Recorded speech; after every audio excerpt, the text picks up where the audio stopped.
किसी का भी महाबली या तेजस्वी पुत्र पैदा हुआ, उसको देखो कैसे रहा है, उसके माता पिता कैसे आचरण किए हैं। 10,000 वर्ष तक भगवान श्री हरि में मन लगाकर निरंतर मंत्र जपने पर कश्यप और विंता जी ने भगवान गरुण जी को प्रकट किया। भगवान गरुण जी श्री हरि के वाहन, प्रथम पुत्र अरुण जी जो सूर्य के सामने बैठे हुए हैं, सारथी बने 10,000 वर्ष। करदम जी भारी तपस्या करके पत्नी प्राप्त कर रहे हैं, तो भगवान स्वयं कपिल देव जी के रूप में अवतार ले रहे हैं। बिना भजन के, बिना पवित्रता के, बस कामनाओं की पूर्ति, हवा में कामनाओं की पूर्ति हो जाएगी। मनमानी आचरण, कुछ नींबू काट दो, उसमें सिंदूर रख दो, या कलावा बांध दो, या अंगूठी बांध लो, या जंतुर मंतुर बांध लो, भस्म, इनसे कुछ होगा? कुछ नहीं होगा। राधा राधा राधा राधा राधा, जो कर चाहोगे हो जाए, पर पवित्र आचरण, साथ में पवित्र आचरण हो। एक किसान भी अन्न बोता है तो खेती को तैयार करता है। आपको अपने हृदय की भूमि तैयार करनी होगी। कामना पूर्ति के लिए ऐसे थोड़ी चला जाता है। देखो ना, ऐसे एक चपत लगा दी सुरुचि ने, क्योंकि उसकी रुचि के खिलाफ हुआ कि वो पिता की गोद में बैठना चाहते थे। क्षत्रिय बालक माता के पास गए, उनका नाम सुनीति है।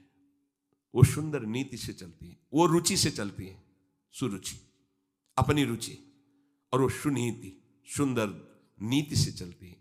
माँ, पिताजी ने गोद में बैठाला नहीं, और माँ ने चपत लगा दी और कहा तू ऐसे कि गर्भ से प्रकट हुआ है, सिंहासन का अधिकारी नहीं।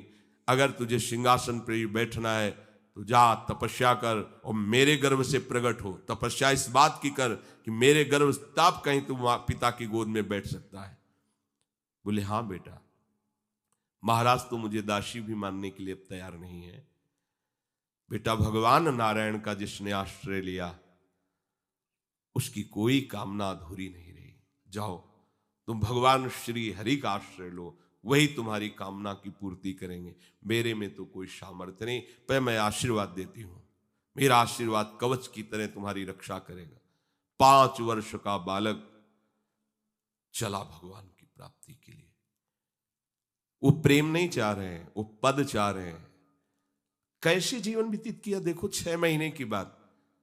बोले 6 महीने में, 6 महीने में एक छोटा सा बालक इतना कष्ट सह रहा है। 6 महीने तो बहुत समय हो गया। भगवान तो इससे भी बहुत करुणा में एक आर्त पुकार में उपस्थित हो जाते हैं। एक बार जिन नाम ली हित सो होय अति दीन। अगर कोई कामना नहीं है, केवल प्रभु की मिलन की चाह है और हृदय आर्त भाव से पुकार दे, तो दूसरा नाम नहीं लेना पड़ेगा। एक बार जिन नाम ली हित सो होय अति दीन, ताको संग न छाणहि ध्रुव अपनो कर लीन। ये महारसिक शेखरों के वचन है, कोई ऐसे मिथ्या वचन थोड़ी। श्वास को भी रोक लेते हैं। भगवान का जो मंत्र श्री देवर्षि नारद जी ने दिया उसी का ध्यान कर रहे। ऐसा पद मिला कि सप्त ऋषि परिक्रमा करते हैं। ना उनके पिता को मिला, ना उनके पितामह को मिला। इसके आगे तो है ही नहीं। उत्तानपाद, महाराज मन, ब्रह्मा, बस ऐसा पद मिला कि किसी को पद नहीं मिला। पर आप देखो कामना की पूर्ति के लिए कैसे निष्ठावान हो करके, प्राणों को समर्पित करके भगवान की आप बीड़ी सिगरेट पियो, प्याज लहसुन मांस मछली दुनिया की दलित दुराएं करो, हाँ हमारी कामनाओं की पूर्ति हो जाए। बेकार बकवास करते हैं लोग आकर। परमार्थ को एक हंसी बना दिया है, एक मजाक बना दिया है। संतों को एक नाटक बना दिया है। संत मार्ग को एक उपहास का स्वरूप बना दिया है। हमारी ये कामना की पूर्ति कर दो। उनका जीवन कामना की पूर्ति के लिए तुम्हारे है। अरे तुम्हें निष्काम करके भगवत साक्षात्कार कराने के लिए कि ये छोटी मोटी जिनमें तुम फंस कर तुम्हारी दुर्गति हो रही, उसी में और वो बढ़ावा देने के लिए। पर संसार तो अपनी बात मानता है, उस ना शास्त्र की बात मानता है ना संतों की। भगवान कह रहे हैं वो सुकृति है जो मेरे से धन चाहते हैं, दुष्कृति तो आ ही नहीं सकता। तो आप सुकृति के आचरण करो। बड़ा विचित्र भाव है संसार का। चाहता है सुख, आचरण करता है दुख पाने वाले।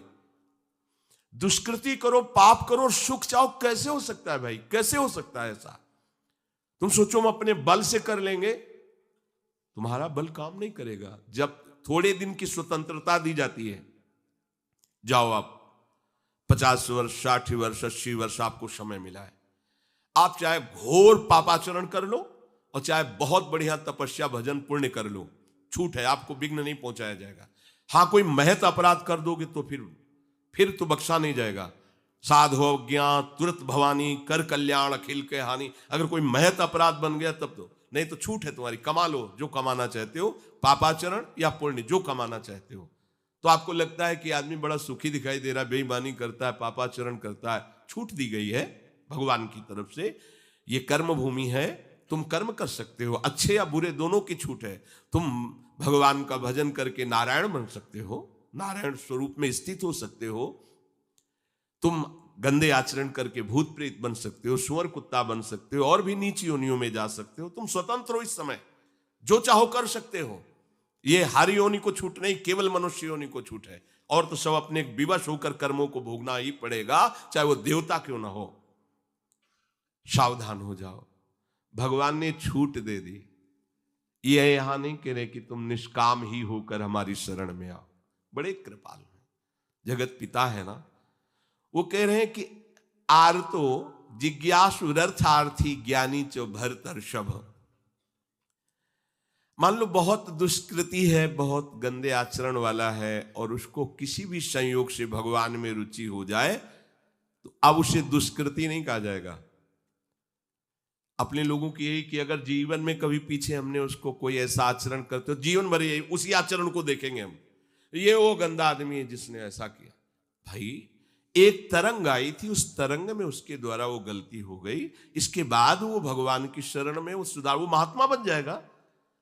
पर हमारी दृष्टि उसके नाम जपने पर, उसके भगवत मार्ग में चलने पर नहीं, क्योंकि हम लोग उसी का आदर करते हैं। वो झूठ बोला था, वो झूठ बोलने वाला है, वो बेईमानी की थी, वो हाँ गंदी दृष्टि से उसने देखा था, वो ऐसे ही दृष्टि उसकी रहेगी। नहीं, ऐसा नहीं। दुष्कृति आचरण करने वाला किसी संयोग से यदि उसकी भगवान नाम में रुचि हो गई, सत्संग में रुचि हो गई, भगवान का आश्रय ले लिया, तो भगवान कहते साधुरिव समंतव्य। अब उसे साधु मानो, बड़ा पुण्यात्मा है, क्योंकि मेरे आश्रय में आ गया, मेरी शरण में आ गया।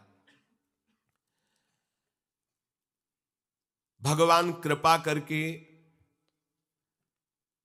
ये 4 बातें कह रहे हैं।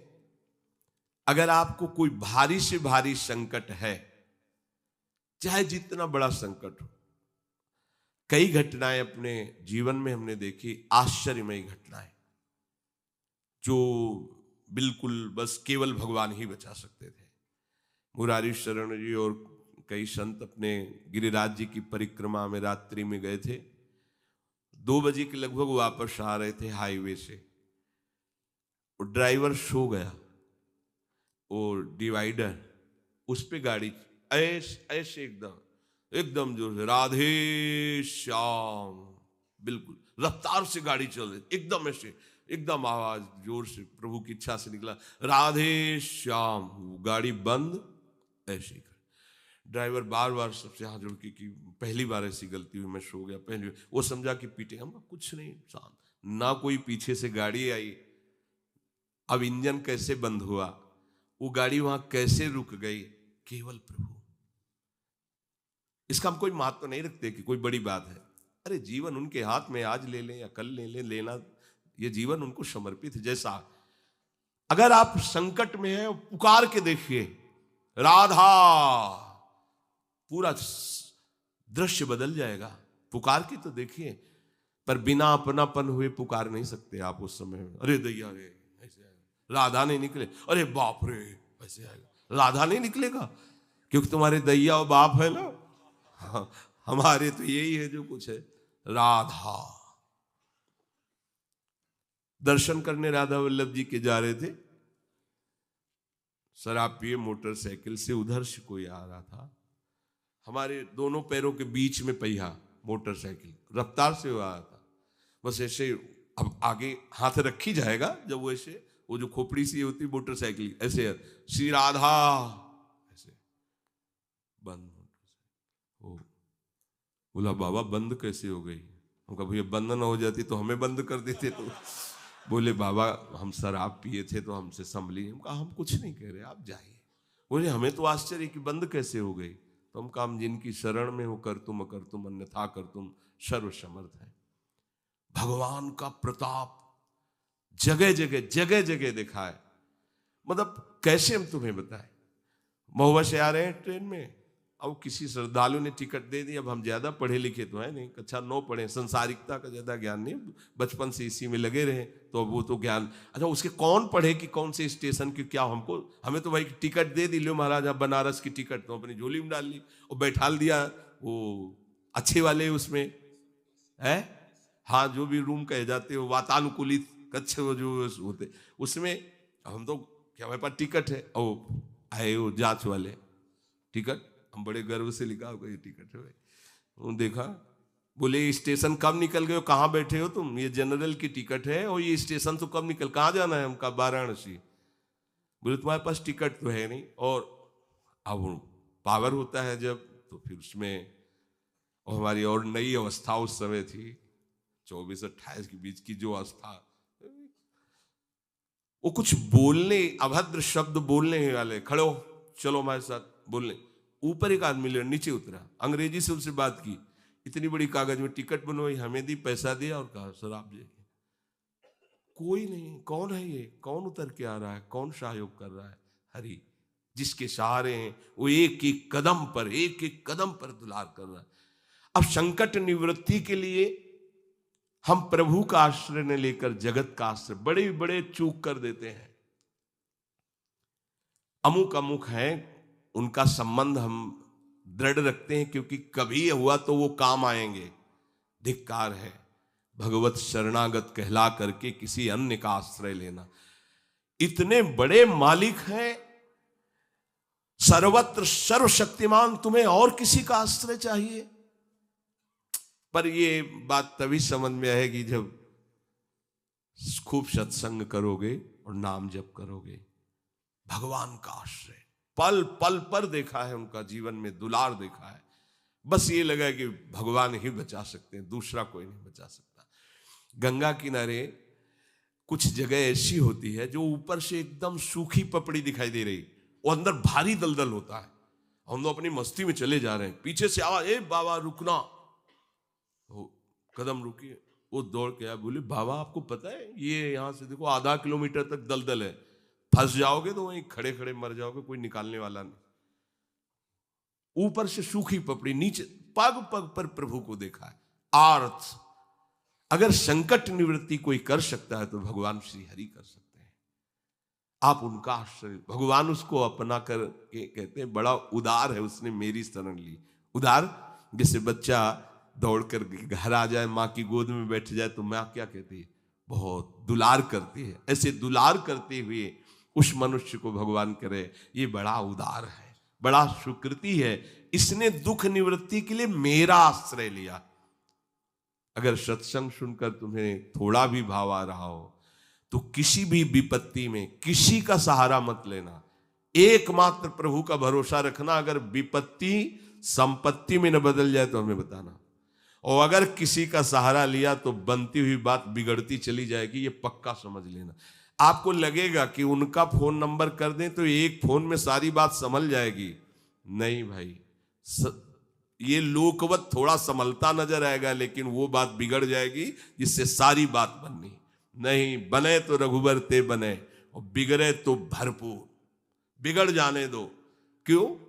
इतनी बिगड़ जाएगी तो संभलेगी कैसे? वो बिगड़ते बिगड़ते अंतिम स्टेज पर ऐसा संभाल देगा जितनी संभली थी उससे 1000 गुना बढ़ के। वो बड़ा महामहिम है। अर्थार्थी जो केवल भगवान से अर्थ चाहता है, ठीक है हमें धन चाहिए तो भगवान श्री हरि का आश्रय ले, जो चाहिए आप मान लीजिए, पर गलत आचरण कर रहे हो इसलिए आपके ऊपर प्रभाव नहीं पड़ रहा।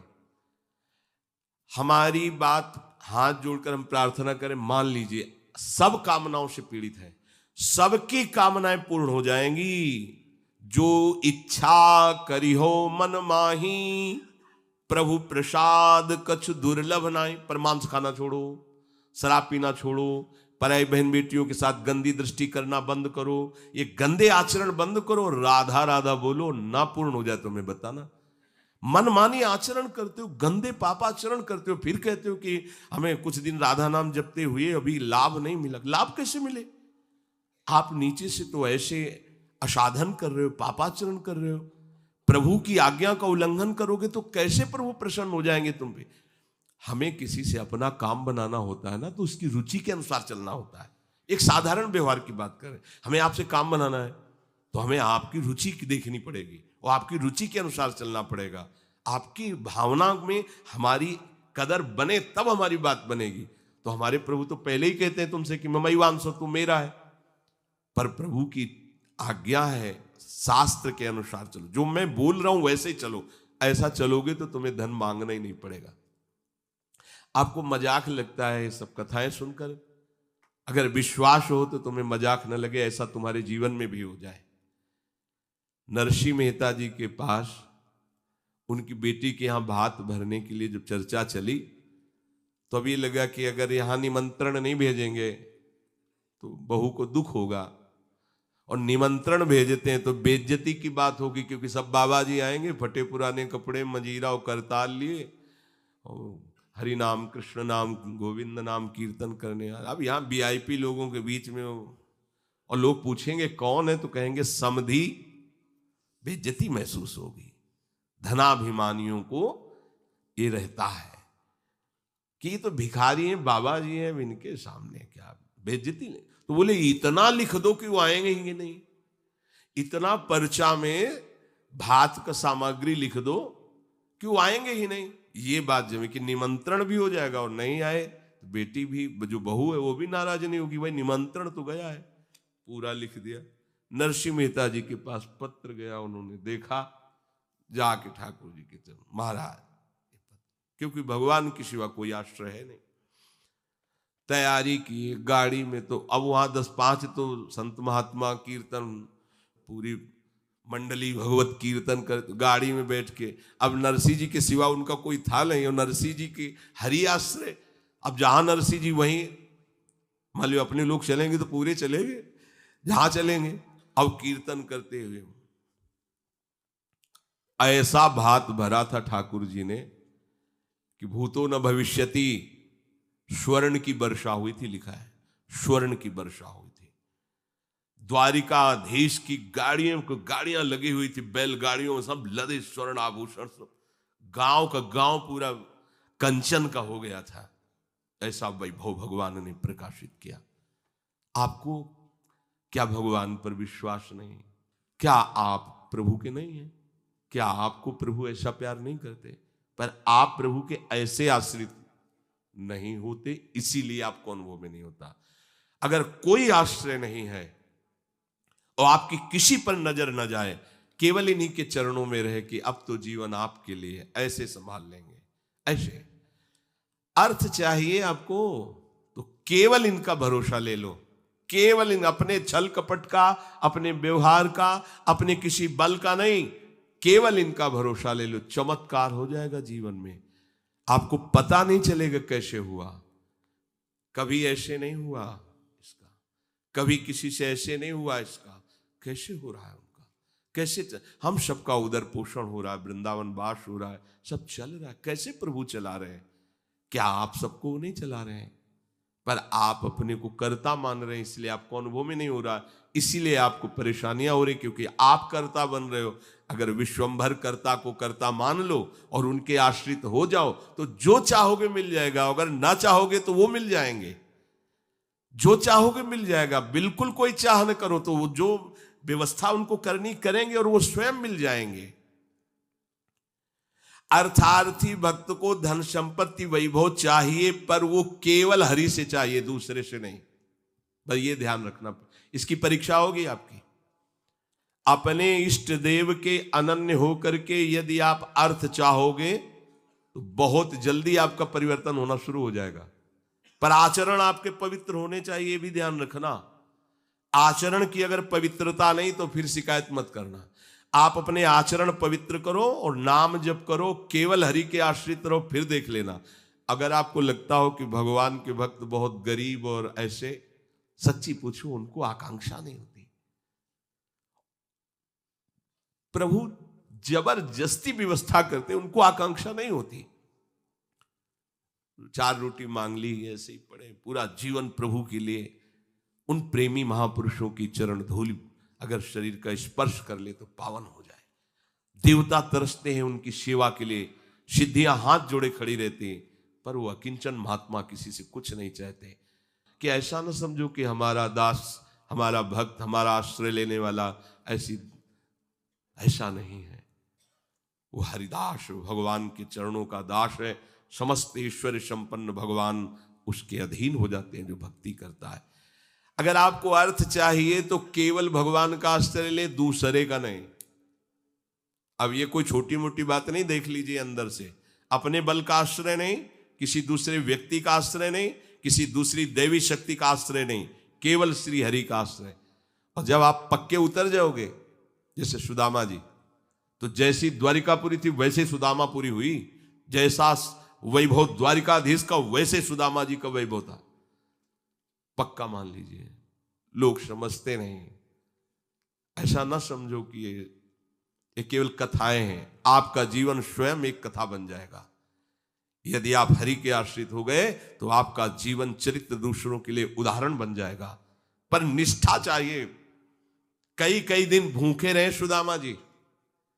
उनका मित्र किसी जमींदार के यहां पुरोहित ही करता था। वो जब पालकी से निकलता तो कहता, कहाँ गली गली डोल रहे हो कृष्ण कृष्ण बोलते हुए, आओ हमारे यहां, हमारा जजमान धनी है, आके थोड़ा वेद पाठ कर दिया करो, पूरे परिवार का पोषण कपला रहता है। हम वादा करते हैं। उनका नहीं नहीं, हमारे जजमान तो श्री कृष्ण है, हम दूसरे।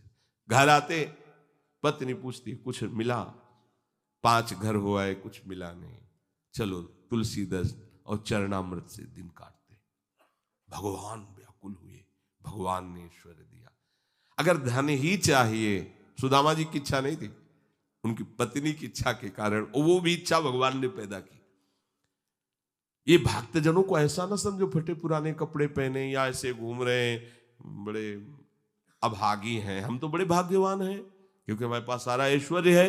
ऐसा ना समझो उनके भाग्य में ऐश्वर्य बनाने वाली मशीन मिल गई है, श्री हरि। वो इस ऐश्वर्य को क्या करे, श्री हरि मिल गए, जिनके रोम कूपों में अनंत ब्रह्मांड वास करते हैं। वो भगवान उनके यार हैं, उनके प्यार हैं। वो दूसरे की तरफ क्यों ताकेंगे? और जिज्ञासु, जो जानना चाहता है, भगवान को केवल भगवान ही जानते हैं, दूसरा नहीं जानता। पक्की बात समझ लो। भगवान को केवल भगवान जानते हैं, दूसरा नहीं जानता। बोले संत महात्मा, इनको भगवान ने जना दिया तो ये भगवान के स्वरूप हो गए। सोई जाने जेह देहु जनाई, और जानत तुम्हें तुम्हें हो जाई। जानत तुम्हें हो जाई। अब वो ढांचा केवल बाहर से दिखाई देता है, मनुष्याकृति, पर अंदर वो ब्रह्मविद ब्रह्मवि भवति। भगवान को जान करके वो भगवत स्वरूप हो जाते हैं। जानत तुम्हें हो जाई। जानने के लिए एकमात्र भगवान का आश्रय लो। अगर तुम्हें जानना है संसार क्या है, भगवान क्या है, मेरा स्वरूप क्या है, तो एकमात्र अंदर से श्री हरि का आश्रय लो। वो तुम्हें गुरु रूप से मिल जाएंगे। बस उनकी आज्ञा का पालन करो तो जो गुरु है वही शिष्य हो जाता है। शिष्य की पूर्णता गुरु स्वरूप में स्थित हो जाना, भेद खत्म हो जाना, अभेद हो जाना। जो गुरु है वही शिष्य का हृदय हो जाता है। ढांचा 2 दिखाई देंगे, अब गुरु शिष्य में किंचन मात्र भेद नहीं रहा, अभेद स्थिति को प्राप्त हो गया। यही गुरु के वचन पालन करने का फल है। जानत तुम्हें हो जाई, वो इष्ट स्वरूप हो जाता है, वो गुरु स्वरूप हो जाता है। ज्ञानी जब भगवत स्वरूप का साक्षात्कार हो जाता है तो जिसके अंदर अभेद भावना होती है वो मोक्ष को प्राप्त हो जाता है, और जिसके अंदर प्रियता होती, थोड़ा हृदय द्रवित होता है, वो आगे बढ़ जाता है। उसके अंदर फिर दास्य, शक्य, वात्सल्य आदि भावों का प्रेम जागृत होता है। ये मोक्ष से भी स्वादिष्ट है। जो मोक्ष सुखानुभव करने वाले बड़े बड़े महापुरुष हुए, उनके अनुभव निकले जब इस प्रेम का रसास्वादन किया। जैसे भगवान के ही स्वरूप से सुखदेव जी जब लालजू की रूप माधुरी श्रवणेन्द्री से गई, और वो तो सिद्ध महापुरुष हैं, जैसा शब्द सुन रहे वैसे ही भाव में रूप जागृत हो रहा है, उनको कोई ध्यान थोड़ी लगाना है। बरहा पीडम नटवर बपू, तो वैसे ही सामने नटवर बपू बिक गए एकदम उस रूप को सुन के। इतना सुंदर श्याम, इतना सलोना श्याम, ये तो ब्रह्मानंद को भी फीका कर देने वाला रूप है। उठ खड़े हुए, 18,000 श्लोक कंठस्थ किए, श्रीमद् भागवत के 18,000 श्लोक कंठस्थ हैं। और ये ऐसे महापुरुष हैं जो जन्म सिद्ध हैं। अपने पिता व्यास जी को स्वयं उत्तर नहीं दे रहे, वृक्ष उत्तर दे रहे हैं। सुकोहम सुकोहम, वृक्षों से निकल रहा है। ऐसे तदात्म भाव को प्राप्त महापुरुष, अर्थात ब्रह्मानंद से भी श्रेष्ठ श्री कृष्ण का रूप रसास्वादन। मधुसूदन सरस्वती जी बंसी विभूषित करा नवनी हृदाभात, उसमें कह रहे हैं कृष्णात् परम किमपि तत्व हम, कृष्ण से कोई बड़ा तत्व है मैं नहीं जानता। तो जो भगवान कह रहे हैं कि ज्ञानी जो भक्त है, यहां दो भाव ज्ञानी की, जिन्होंने सत्य को जान करके भगवत स्वरूप में लीन हो गए, या जो सत्य स्वरूप भगवत स्वरूप को जानकर प्रेम में लीन हो गए। प्रेम में लीन होना, अभेद होते हुए भी भेद भाव को स्वीकार करना। ये भेद मायाकृत नहीं है, ये चिदानंद भाव भेद है, भाव भेद। ये जो ज्ञान में लीन हो चुके हैं उसके आगे की बात है। इसीलिए इस भेद को वो ना जानने के कारण कहते कुछ न कुछ अविद्या बचती है, तभी भेद दिखाई देता है। ऐसा नहीं है। जिस समय स्वरूप का साक्षात्कार होता है और उसके हृदय में भक्ति का अंश होता है, भक्त को भी स्वरूप साक्षात्कार होता है। मम दर्शन फल परम अनुपा, जीव पाओ निज सहज स्वरूपा। जो ब्रह्म साक्षात्कार में स्वरूपानुभूति होती है वही भक्त को भी होती है। उसी समय उसका, वो टिक नहीं पाता वहां, उसी समय उसका आकर्षण होता है उसके आराध्य देव का, और उसकी वृत्ति उसमें लीन ना होकर उस आत्मस्वरूप को अपने आराध्य देव के रूप में देखता है। और इतनी तन्मयता हो जाती कि अपना विस्मरण हो जाता है, बस केवल आराध्य देव रह गए। अब यहां से प्रेम की दशा प्रारंभ हो जाती है। ज्ञानी सब कुछ विस्मरण करके आत्मस्वरूप में लीन हो जाता है, उसका आत्मस्वरूप भी विस्मरण होकर आराध्य देव के स्मरण में लीन हो जाता है। ये प्रेम की गाथा। भगवान कहते हैं 4 प्रकार से जन मेरा भजन करते हैं और ये सब महान हैं। अब इसमें सूक्ष्म बात यह है कि अगर हम केवल भगवान से धन चाहेंगे तो धन मिलने पर भी हम माया में नहीं फंसेंगे। जब हम स्वयं अहंकार प्रेरित होकर के कर्म करते हुए धन कमाते हैं तो उसमें आसक्ति होती है, हम उसमें भोक्ता भाव करते हैं। और जब भगवान की तरफ से मिलता है तो प्रसाद भाव रहता है। ये सब प्रभु का प्रसाद है, और प्रसाद होने के कारण वो प्रसन्नता रहती है, धनाभिमान नहीं रहता। प्रसादे सर्व दुखानाम हानिरस्योपजायते, अंदर प्रसन्नता रहती है और भगवत कृपा का उसको प्रतिपल अनुभव होता रहता है। इसलिए वो धन के राग में न फंसकर प्रभु की तरफ ही खिंचता चला जाता है। कितने कृपालु प्रभु, कितने कृपालु प्रभु। और धनाभिमानी, देहाभिमानी, मैंने ये किया तो इतना लाभ हुआ, मैं इसको ऐसे भोगूंगा, अब ऐसा करूंगा तो इतना और लाभ होगा, वो खिंचता चला जाता है अहंकार की तरफ, ये खिंचता चला जाता है प्रभु की तरफ। अगर प्रभु से हमें धन मिला, प्रभु से कामना की, तो वो कामना संसार में फंसाएगी नहीं, वो मोक्ष प्रदान करने वाली होगी। ये परम लाभ की बात है कि लोकवत भी हमारा मंगल हुआ और परलोक के लिए हमें कोई अलग से साधना नहीं करनी पड़ी, क्योंकि प्रतिपल हमें कृपा का अनुभव बढ़ता चला जाएगा। प्रभु हमें कितना दुलार कर रहे हैं, कितनी कृपा कर रहे हैं, तो वो ये सब छूट जाएगा, केवल कृपा और प्रभु रह जाएंगे। वो कृपा के सहारे प्रभु के प्रेम में डूब जाएगा। ऐसे कितने भक्तों के चरित्र हैं। जब हम संकट निवृत्ति भगवान से चाहेंगे तब लगेगा अच्छा कोई दूसरा मेरा सहयोगी नहीं हुआ। भगवान ने ऐसी कृपा, तो अपनी अनुभूतियां जो होती है और प्रभु की तरफ हमें प्रेरित करती है। संकट निवृत्ति के बाद वो प्रभु को भूल नहीं जाएगा, वो प्रभु में आसक्त हो जाएगा। ये आंतरिक बात है, सूक्ष्म बात है। आर्त कोई भी भक्त जो हुआ हो और उसकी संकट निवृत्ति भगवान ने की हो और वो भगवान को भूल करके संसार में ही रमण कर रहा हो, ऐसा नहीं हुआ। भूलने की वो चेष्टा भी करेगा तो भगवान उसे भूलने नहीं देंगे, क्योंकि उसने आर्त भाव से ही सही पर प्रभु का आश्रय लिया है। और प्रभु का आश्रित कभी माया में फंस नहीं सकता है, पक्का है, चाहे किसी भी भावना से आश्रय लिया हो। और जो भगवान से जानना चाहता है भगवान को, उसको कभी ज्ञानाभिमान नहीं होता। अगर हम पढ़ लिख करके जानना चाहेंगे तो जान भी नहीं पाएंगे, पर हमें ज्ञानाभिमान हो जाएगा। अगर प्रभु से जानेंगे, गुरु कृपा से जानेंगे तो कभी ज्ञानाभिमान नहीं होगा। इसीलिए हमें अगर सांसारिक सुख भी चाहिए तो केवल हरि का आश्रय लें, सांसारिक दुख की निवृत्ति चाहिए तो केवल हरि का आश्रय लें, और हरि को जानना है और पाना है तो केवल हरि का आश्रय लें। वो सब साधन दे देंगे, वो सब हमको मार्ग दे देंगे, जिससे हमें उनका बोध हो जाएगा या प्रेम हो जाएगा। हम हरि को छोड़कर अन्य आश्रय न लें, हम हरि को छोड़कर किसी अन्य का भरोसा न करें, तो इस प्रपंच की चाह रखते हुए भी हम भगवान को प्राप्त कर लेंगे। बहुत सरल भगवान ने बता दिया। अब भी समझ में ना आवे तो आप जाने। हमारी यही तो चाह है, हमें धन मिल जाए, हमारी दुख निवृत्ति हो जाए, हमें ज्ञान हो जाए, हमें मोक्ष हो जाए, सब हो जाएगा। केवल भगवान का आश्रय ले लो और नाम जप करो, पर गंदे आचरण मत करो। आहार विहार संयम से करो, शास्त्र संयम से। अब करो गंदा आचरण।